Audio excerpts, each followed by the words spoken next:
adversário. Cara, você falou de formação, de base, de tudo. Você meio que pegou a formação do Neymar, né? Naquele ano com o Santos, né?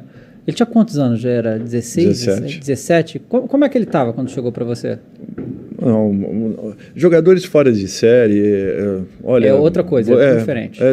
O referencial, ele foge um pouco da máxima de que você tenha um parâmetro em relação a um grupo de atletas. Tanto para mais quanto para menos, é muito grande a diferença que existe num jogador com esse nível de formação. O Neymar é um jogador que já chegou completo, ele já era completo com 13, 14, 15 anos. Lógico, ele fisicamente também? Não, fisicamente ele foi evoluindo, ele foi crescendo, ele foi melhorando. A mudança física de um atleta ela é muito grande em 3 meses, 4 meses. É outro aspecto que eu sempre questionei muito.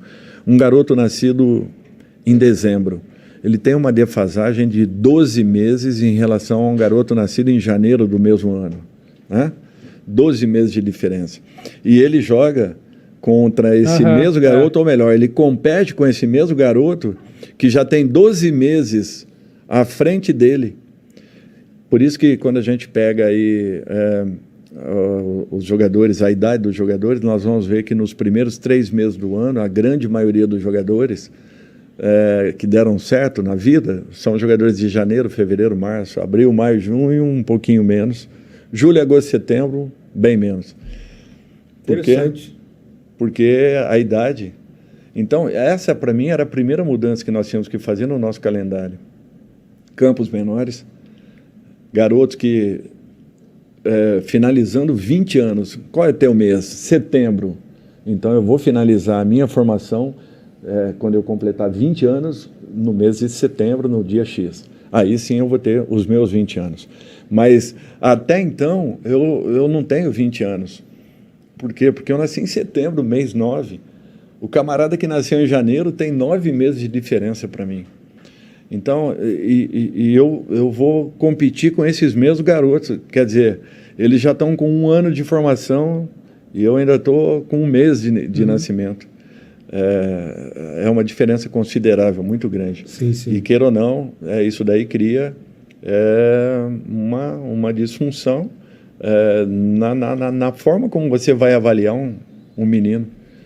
Por isso que, para mim, seria a primeira alteração que eu faria, no sentido de nós começarmos a modificar a forma como trabalharemos os nossos atletas a partir de então. Eu lembro na Copa de 2010, né, que todo mundo pedia para o Neymar e o Ganso serem convocados, né, e o Dunga não quis levar nenhum dos dois, o Ganso ficou na pré-lista, né, se alguém fosse cortado ele entrava, né. E eu lembro que quando o Ganso apareceu, né, é uma característica que a gente está tão... Na época, né? Ele teve muitas lesões, aí teve muitas situações na carreira dele, mas naquela época lá eu vi ele jogando tipo o Riquelme, assim, sabe? Meio que o estilo de jogo dele, né? E era uma época que eu achava, cara, na época com o Neymar ali, né? Eu achava que, cara, talvez ele fosse ser maior até que o Neymar, né? Mas foi como lesões fazem, né? Prejudicam a carreira do jogador, né? O Paulo teve uma série de lesões que foram altamente prejudiciais. O Paulo era cerebral, né? Era todo cérebro, ele cerebral. E o Neymar era genial. Os dois ali juntaram uma coisa absurda. Um completava o outro. O Paulo, naquele momento, talvez o maior momento que ele teve, ele encontrava passes que ninguém conseguia enxergar. Às vezes tinha 3, 4 jogadores parados na frente dele e ele conseguia pifar um companheiro jogando uma bola entre as pernas de um adversário. Então isso fazia uma diferença muito grande. E isso acontecia em treinamentos, em jogos, enfim, era uma coisa absurda. O que esses meninos faziam era muito diferente da grande maioria. Faz muito tempo que a gente não tem um time assim com os garotos fazer, né, um absurdo, né? Faz um tempão já, né? Já tem um bom tempo, né? E era um time assim, um time que ensinou o Brasil a dançar. Pois é. É interessante, porque até estava conversando lá fora, né? Antes do TikTok eles já estavam dançando, né? Exatamente. E bem antes até.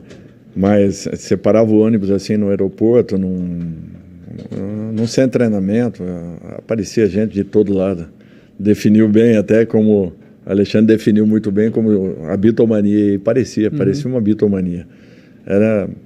O Santos viajava com 10, 12, às vezes 15 seguranças.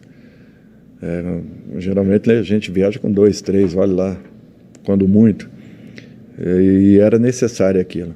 Eu fico feliz com uma coisa, assim, dentro do meu trabalho.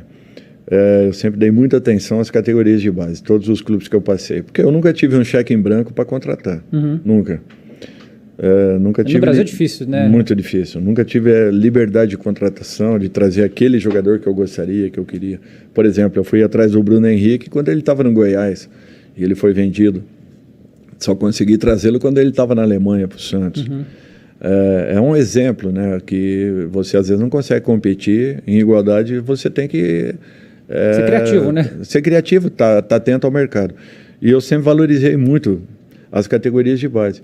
E participei ou do processo de formação ou da finalização da formação, porque quem forma são os treinadores da base, não somos nós, treinadores do profissional. Quem forma, na realidade, são os trabalhos da base, aqueles que não aparecem, que não têm